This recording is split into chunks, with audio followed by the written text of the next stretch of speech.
"A Merry Christmas, uncle! God save you!" cried a cheerful voice. It was the voice of Scrooge's nephew, who came upon him so quickly that this was the first intimation he had of his approach. "Bah!" said Scrooge. "Humbug!" He had so heated himself with rapid walking in the fog and frost, this nephew of Scrooge's, that he was all in a glow. His face was ruddy and handsome, his eyes sparkled, and his breath smoked again. "Christmas a humbug, uncle," said Scrooge's nephew. "You don't mean that, I am sure." "I do," said Scrooge. "Merry Christmas!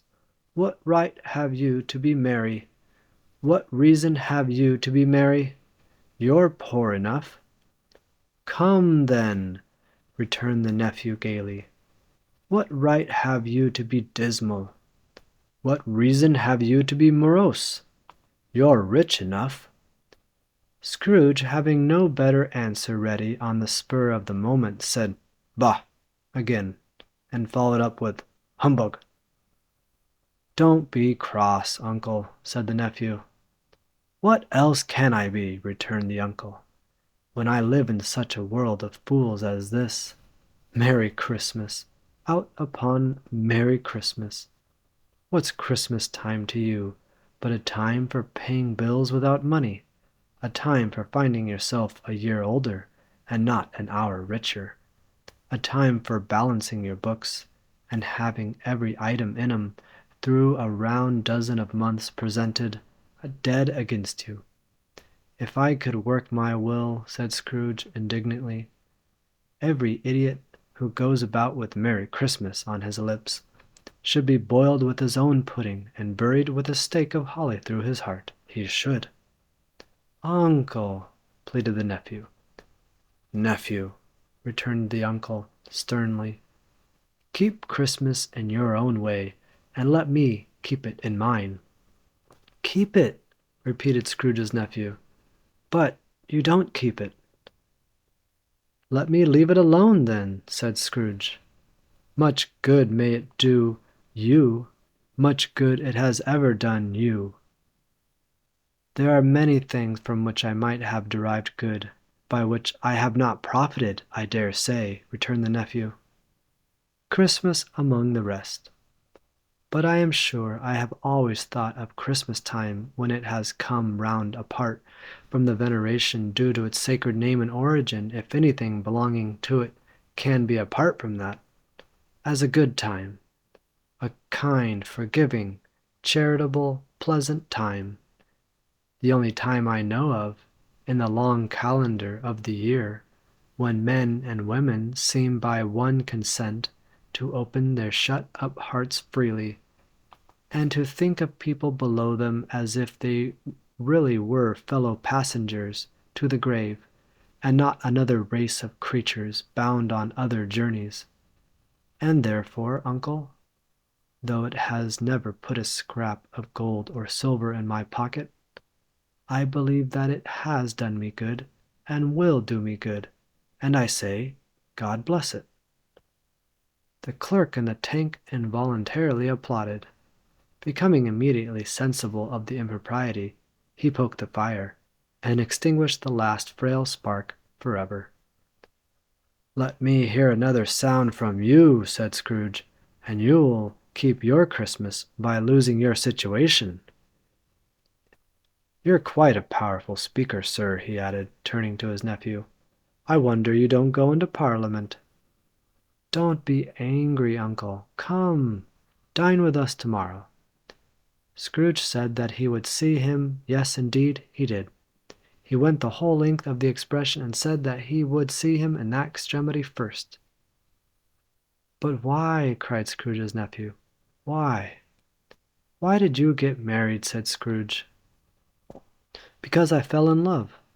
"Because you fell in love," growled Scrooge, as if that were the only one thing in the world more ridiculous than a Merry Christmas. "Good afternoon." "Nay, uncle, but you never came to see me before that happened. Why give it as a reason for not coming now?" "Good afternoon," said Scrooge. "I want nothing from you. I ask nothing of you. Why cannot we be friends?" "Good afternoon," said Scrooge. "I am sorry with all my heart to find you so resolute.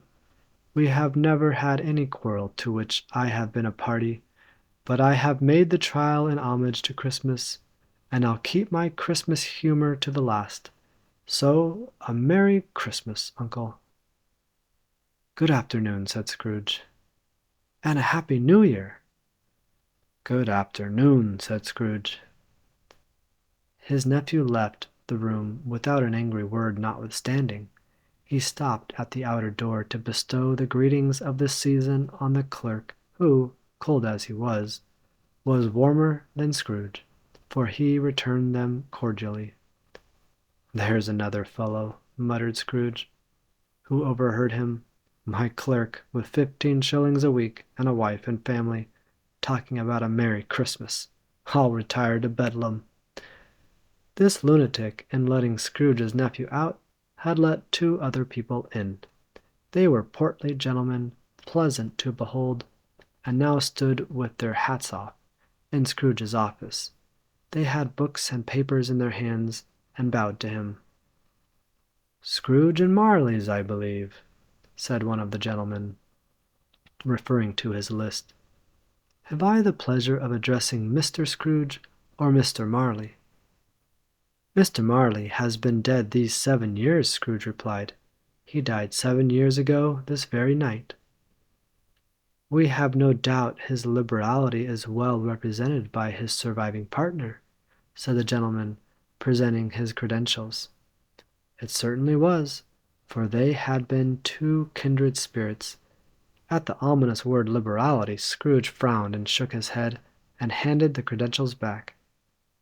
"At this festive season of the year, Mr. Scrooge," said the gentleman, taking up a pen, "it is more than usually desirable that we should make some slight provision for the poor and destitute, who suffer greatly at the present time.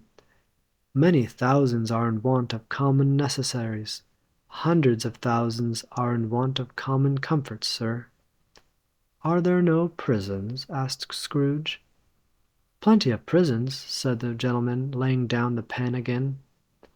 "And the Union workhouses?" demanded Scrooge. "Are they still in operation?" "They are, still," returned the gentleman. "I wish I could say they were not." "The treadmill and the poor law are in full vigor, then?" said Scrooge. "Both very busy, sir." "Oh, I was afraid, from what you said at first, that something had occurred to stop them in their useful course," said Scrooge. "I am very glad to hear it." "Under the impression that they scarcely furnish Christian cheer of mind or body to the multitude," returned the gentleman, "a few of us are endeavoring to raise a fund to buy the poor some meat and drink and means of warmth. We choose this time because it is a time of all others when want is keenly felt and abundance rejoices. What shall I put you down for?" "Nothing," Scrooge replied. "You wish to be anonymous?" "I wish to be left alone," said Scrooge. "Since you ask me what I wish, gentlemen, that is my answer. I don't make merry myself at Christmas, and I can't afford to make idle people merry. I help to support the establishments I have mentioned. They cost enough, and those who are badly off must go there. Many can't go there, and many would rather die." "If they would rather die," said Scrooge, "they had better do it, and decrease the surplus population. Besides, excuse me, I don't know that." "But you might know it," observed the gentleman. "It's not my business," Scrooge returned. "It's enough for a man to understand his own business, and not to interfere with other people's. Mine occupies me constantly. Good afternoon, gentlemen." Seeing clearly that it would be useless to pursue their point, the gentlemen withdrew. Scrooge resumed his labors with an improved opinion of himself, and in a more facetious, facetious temper than was usual with him. Meanwhile the fog and darkness thickened so that people ran about with flaring links, proffering their services to go before horses and carriages and conduct them on their way. The ancient tower of a church, whose gruff old bell was always peeping slyly down at Scrooge out of a Gothic window in the wall, became invisible, and struck the hours and quarters in the clouds with tremulous vibrations afterwards, as if its teeth were chattering in its frozen head up there. The cold became intense in the main street at the corner of the court. Some, some laborers were repairing the gas pipes and had lighted a great fire in a brazier, round which a party of ragged men and boys were gathered, warming their hands and winking their eyes before the blaze in rapture. The water plug being left in solitude, its overflowing suddenly congealed, and turned to misanthropic ice. The brightness of the shops and where holly sprigs and berries crackled in the lamp heat of the windows, made pale faces ruddy as they passed. Poulterers' and grocers' trades became a splendid joke, a glorious pageant with which it was next to impossible to believe that such dull principles as bargain and sale had anything to do. The Lord Mayor, in the stronghold of the mighty mansion house, gave orders to his 50 cooks and butlers to keep Christmas as a Lord Mayor's household should, and even the little tailor, whom he had fined 5 shillings on the previous Monday for being drunk and bloodthirsty in the streets, stirred up tomorrow's pudding in his garret, while his lean wife and the baby sallied out to buy the beef. Foggier yet, and colder, piercing, searching, biting cold. If the good St. Dunstan had but nipped the evil spirit's nose with a touch of such weather as that, instead of using his familiar weapons, then indeed he would have roared to lusty purpose. The owner of one scant young nose gnawed and mumbled by the hungry cold, as bones are gnawed by dogs, stooped down at Scrooge's keyhole to regale him with a Christmas carol. But at the first sound of "God bless you, merry gentlemen, may nothing you dismay," Scrooge seized the ruler with such energy of action that the singer fled in terror, leaving the keyhole to the fog and even more congenial frost.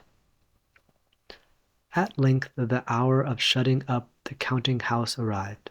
With an ill will Scrooge dismounted from his stool and tacitly admitted the fact to the expectant clerk in the tank, who instantly snuffed his candle out and put on his hat.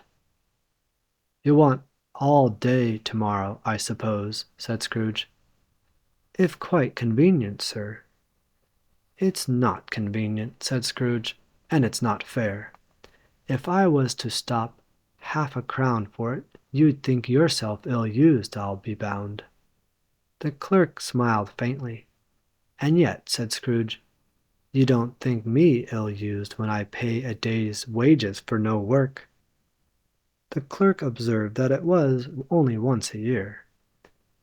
"A poor excuse for picking a man's pocket every 25th of December," said Scrooge, buttoning his great-coat to the chin. "But I suppose you must have the whole day.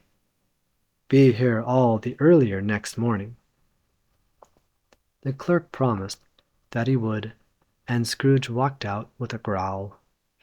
The office was closed in a twinkling, and the clerk, and the long ends of his white comforter dangling below his waist, for he boasted no greatcoat, went down a slide on Corlew Hill at the end of a lane of boys, 20 times in honor of its being Christmas Eve, and then ran home to Camden Town as hard as he could pelt, to play at Blind Man's Bluff.